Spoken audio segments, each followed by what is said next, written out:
Friends, YMC cake சேனலுக்கு உங்களை அன்போடு வரவேற்கிறேன். இன்றைக்கி நான் உங்களோட டேட் கேக் எப்படி செய்கிறதுன்னு உங்களோட ஷேர் பண்ணலான்னு இருக்கிறேன். அதுக்கு முதல் இந்த சேனலை சப்ஸ்கிரைப் பண்ணிக்கோங்க.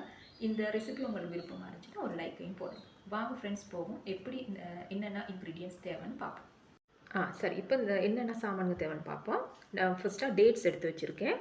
Brown sugar 125 grams, dates 250 grams, 250 gram dates, 125 gram brown sugar, nut sugar கொஞ்சம் எடுத்து வச்சுருக்கேன், 2 முட்டை, 125 கிராம் பட்டர், மார்ஜரின் எடுக்கலாம், பட்டரையும் எடுக்கலாம் நீங்கள், flour 125 gram flour, baking powder, baking soda, அடுத்தது பிளெயின் டீ தண்ணியை எடுத்து வச்சுருக்கேன். சரியா, அது வந்து தேயிலை, சும்மா தேயிலையை நாங்கள் தண்ணியை ஊற்றி, கொதிக்கிற தண்ணியை ஊற்றி நாங்கள் எடுத்து வச்சுருக்கோம். 175 மில்லிலிட்டர், அதாவது 175 மில்லிலிட்டர் வெனிலா எசன்ஸ். இந்த டேட்ஸை வந்து நாங்கள் 2ஆக பிரித்து எடுத்து வச்சுக்குவோம். நான் அப்படி 2ஆக பிரிக்கிறேன். உங்களுக்கு சின்னதாக தேவைன்னா சின்னதாக கட் பண்ணுங்கள். எனக்கு வந்து கேக்கில் நல்லா ஒரு கடி பண்ணணுங்கிறதுக்காக நான் அப்படி 2ஆக பிரித்து எடுத்து வைக்கிறேன். உங்களுக்கு விருப்பமானால் நீங்கள் சின்ன சின்னதாகவும் கட் பண்ணிக்கலாம். ஸோ நான் 2ஆக தான் இதை உங்களுக்கு எடுத்து வைக்கிறேன். நான் மற்றதெல்லாம் ஏற்கனவே நான் அப்படி எடுத்து வச்சுருக்கிறேன். இதில் நாங்கள் வந்து பேக்கிங் சோடா, பைகார்பனேட் சோடா,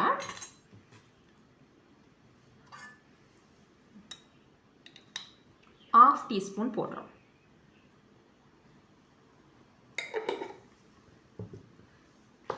அதில் இந்த தேயிலை தண்ணி எடுத்து வச்சுருக்கோமே, அதாவது பிளெயின் டீ வாட்டர், இந்த இதை நாங்கள் இதில் ஊற்றுவோம். இது கொஞ்சம் சூடாக இருந்தால் நல்லா. இதை நல்லா மிக்ஸ் பண்ணி ஒரு 30 மினிட்ஸ் மாதிரி இது அப்படியே நாங்கள் கொஞ்சம் மூடி வச்சுருவோம். அப்போ அந்த டேட்ஸுகெல்லாம் கொஞ்சம் அந்த பேக்கிங் சோடாவோட கலந்து ஒரு நல்ல பேஸ்ட் மாதிரி வரும். ஸோ நாங்கள் இதை ஒரு 30 மினிட்ஸ்க்கு மாதிரி நாங்கள் இதை ஒரு மூடி வைப்போம். அடுத்தது இந்த ப்ரௌன் சுகரை நாங்கள் போட்டுக்குவோம், பட்டரையும் நாங்கள் போட்டுக்குவோம். அதில் நாங்கள் இப்போ இது 2ஐயும் என்ன செய்ய போகிறோம், நல்லா பீட் பண்ண போகிறோம்.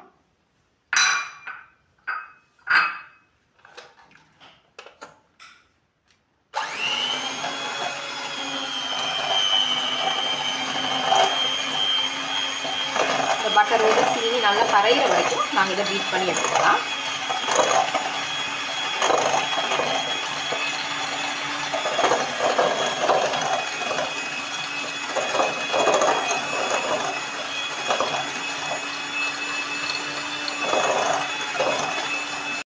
இதோட இந்த முட்டைகளை நாங்கள் ஒன்று ஒன்றா சேர்த்துக்குவோம்.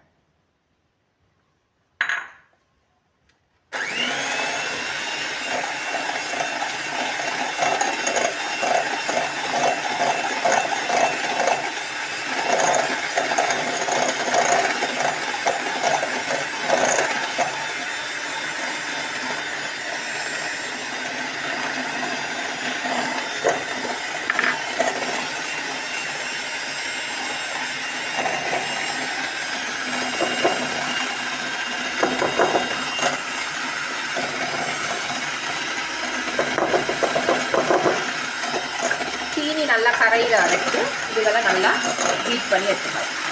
இப்போ அடுத்த ஸ்டெப் என்னன்னு பார்ப்போம். நெக்ஸ்ட்டாக நாங்கள் பேக்கிங் பவுடர் 1 டேபிள் ஸ்பூனை மாவோட கலந்து அது நாங்கள் ஒரு தரம் இல்லாட்டி 2 தரம் போட்டு நாங்கள் சலிச்சிக்கலாம்.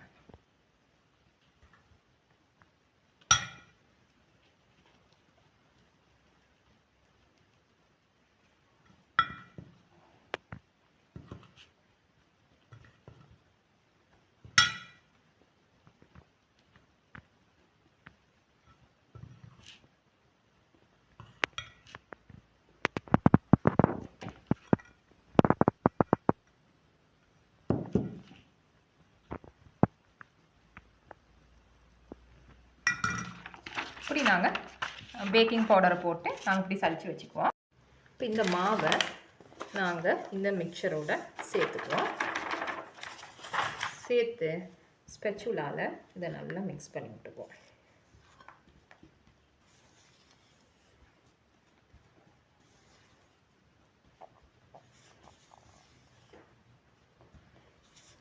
மாவெல்லாம் இந்த மிக்சரோட நல்லா சேர்கிற மாதிரி இதை நல்லா கலந்துக்குங்க.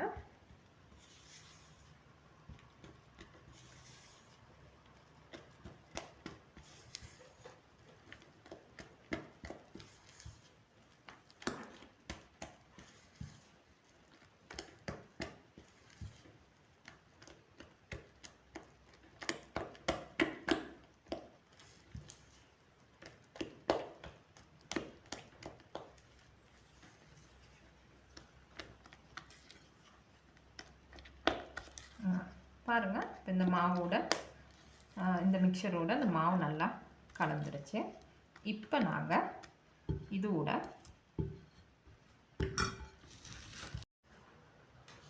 இந்த டேட்ஸை சேர்த்துக்குவோம். இந்த டேட்ஸை பாருங்கள், இது ஒரு நல்ல பேஸ்ட் மாதிரி இருக்குது. ஆனால் சின்ன சின்ன துண்டுகளாகவும் இருக்குது. கூட பேஸ்டாக இல்லை, சாதாரணமாக நாங்கள் பெரிய துண்டுகளாக இதை பிச்சு போட்டனால பேஸ்ட்டாகவும் மாறி இருக்குது. கொஞ்சம் கொஞ்சம் துண்டுகளும் இருக்குது. அதை இந்த மிக்சரோட நாங்கள் கலந்துக்கலாம்.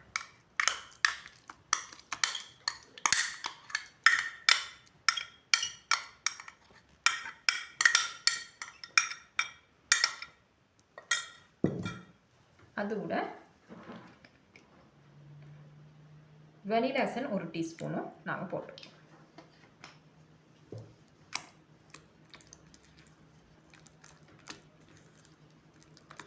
இந்த கலரை பாருங்கள், நல்ல ஒரு ப்ரௌனிஷ் கலருக்கு வந்திருக்கு. ஏன்னு சொன்னால் நாங்கள் இதில் அந்த டீ சிராப்பை ஆட் பண்ணியிருக்கோம்.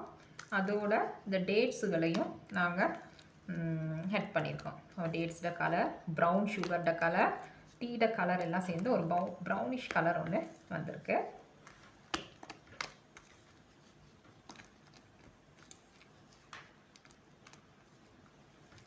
இதுக்கு பிறகு இந்த மிக்சரை நாங்கள் பீட்டரில் ஒரு 2-3 தரம் அடிச்சுக்குவோம்.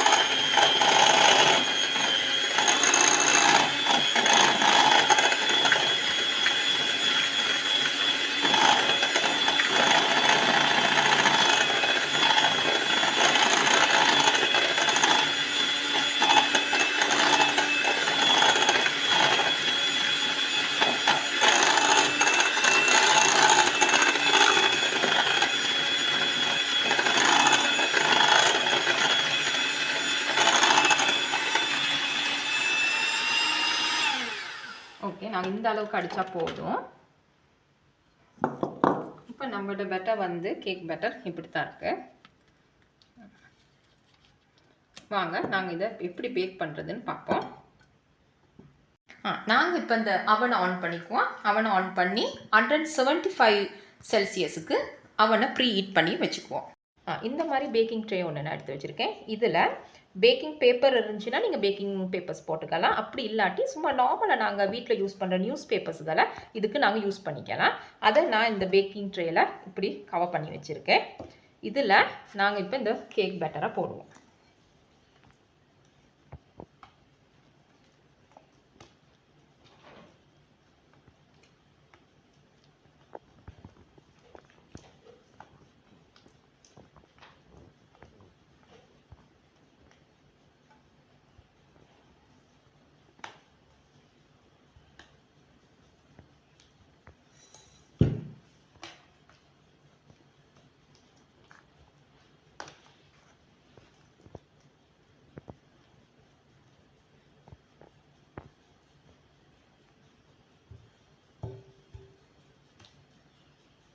போட்ட பிறகு நாங்கள் இதை ஒரு 2 தரம் இப்படி டப் பண்ணிக்குவோம்.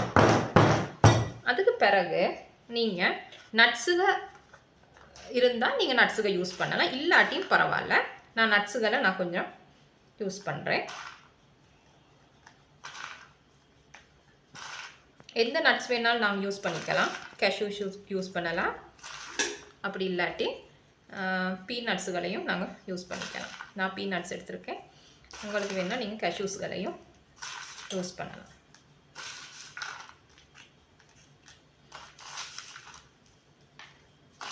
பெரிய பெரிய துண்டுகளாகவும் போடலாம். நான் சாப் பண்ணி போடுறேன். அது வந்து உங்களுக்கு விருப்பமான முறையில் நீங்கள் டெக்கரேட் பண்ணிக்கலாம். இப்போ நாங்கள் இதை அவனில் வைப்போம். இப்போ அவன் நல்லா சூடாகிடுச்சு. நாங்கள் இந்த கேக்கை உங்களுக்கு பேக் பண்ண போடலாம். இது 40 மினிட்ஸ் மாதிரி போகும் இந்த கேக்கை பேக் பண்ணி எடுக்கிறதுக்கு. 40 மினிட்ஸ்க்கு அப்புறம் நாங்கள் டைமிங் 40 மினிட்ஸ்க்கு வச்சுக்கோங்க. 40 மினிட்ஸ்க்கு அப்புறம் கேக் எப்படி இருக்குதுன்னு நாங்கள் வந்து பார்ப்போம். 40 மினிட்ஸ்க்கு அப்புறம் நம்மளோட கேக் இப்படி தான் பேக் ஆகியிருக்கு. பாருங்கள், நல்லா பேக் ஆகிருக்கு. நீங்கள் ஒரு டூத் பிக்கை வச்சு இதை இன்சர்ட் பண்ணி பார்த்தீங்கன்னா இதில் எதுவும் ஒட்டாமல் வரும். அப்போ உங்களோட கேக் பேக் ஆகிடுச்சுன்னு பாருங்கள். மேலேயும் நல்லா பேக் ஆகி வந்திருக்கு. நல்ல கலராகவும் இருக்குது. நான் இதை உங்களுக்கு எப்படி கட் பண்ணி உள்ளுக்கு எப்படி இருக்குன்னு காட்டுறேன். ஃபைனலாக இந்த கேக் அந்த வெட்டின பிறகு எப்படி இருக்குன்னு பாருங்கள் ஃப்ரெண்ட்ஸ். நல்ல கலர்ஃபுல்லாக இருக்குது. டேட்ஸுகளும் பெருசு பெருசாக இருக்குது. நல்ல சாஃப்டாகவும் இருக்குது. இப்படி தான் இருக்குது. ஸோ நீங்களும் இதே மாதிரி கேக்குகளை செஞ்சுட்டு இந்த ரெசிபியை பார்த்து செஞ்சுட்டு எப்படி இருக்குதுன்னு நீங்கள் கமெண்ட்ஸில் சொல்லுங்கள்.